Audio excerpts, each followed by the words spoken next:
Ada seorang raja yang memiliki penghormatan besar terhadap pendeta kerajaannya.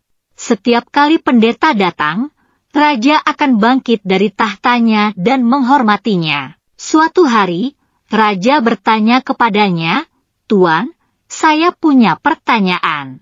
Tolong beritahu saya apakah seseorang dihormati karena perilakunya yang baik atau karena pengetahuannya yang luas?" Pendeta kerajaan meminta waktu beberapa hari untuk menjawab pertanyaan raja. Keesokan harinya, pendeta kerajaan pergi ke perbendaharaan raja dan mengambil beberapa keping koin emas dari sana. Ia menyimpannya dalam tasnya dan pergi dengan diam. Pendeta kerajaan melakukannya terus-menerus selama beberapa hari.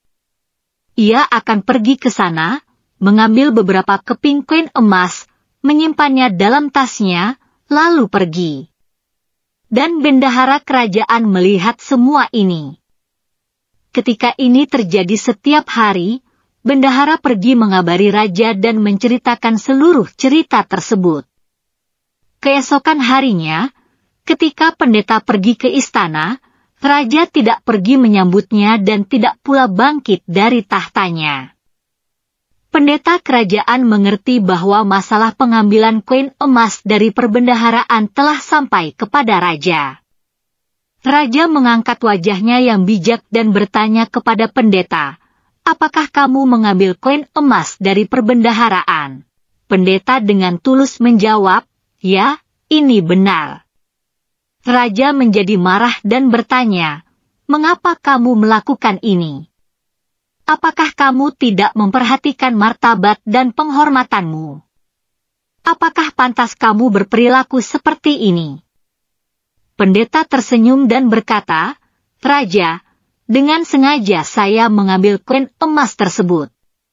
Saya ingin menunjukkan kepada Anda apakah perilaku seseorang lebih penting atau pengetahuannya.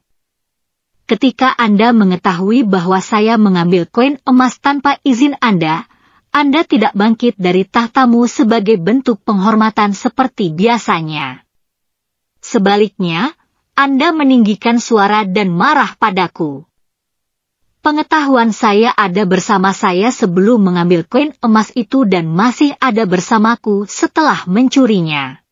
Kita bisa mendapatkan penghormatan melalui perilaku baik dan tata krama yang baik. Jika kita tidak memiliki perilaku baik, bahkan pendidikan, jabatan, dan kekayaan kita tidak dapat memberikan penghormatan kepada kita. Perilaku baik berarti menjadi orang yang sopan, berdisiplin, dan berakhlak baik. Beberapa orang berperilaku baik hanya dengan kata-kata manis di depan orang lain, tetapi di belakang mereka berbicara buruk. Itu bukanlah perilaku yang baik. Perilaku baik yang sejati tetap sama, baik di depan maupun di belakang. Perilaku baik tidak hanya harus terlihat dari luar, tetapi juga dari dalam. Apapun yang kita miliki di dalam, suatu saat akan tercermin di luar juga. Tata krama yang baik sangat penting bagi seseorang untuk menjalani kehidupan yang bahagia, teratur, dan damai. Ini juga dapat membantu kita meraih kesuksesan di segala bidang kehidupan. Perilaku baik akan menciptakan kesan yang baik dalam masyarakat, sekolah, kantor, teman-teman, dan keluarga kita. Ini akan membuat hidup kita semakin menyenangkan dari hari ke hari. Oleh karena itu, jika Anda ingin mendapatkan penghormatan dari orang lain, Anda harus memiliki perilaku yang baik. Dan selalu ingatlah bahwa pengetahuan akan memberi Anda kekuatan, tetapi perilaku yang baik akan membuat Anda diterima di hati orang lain.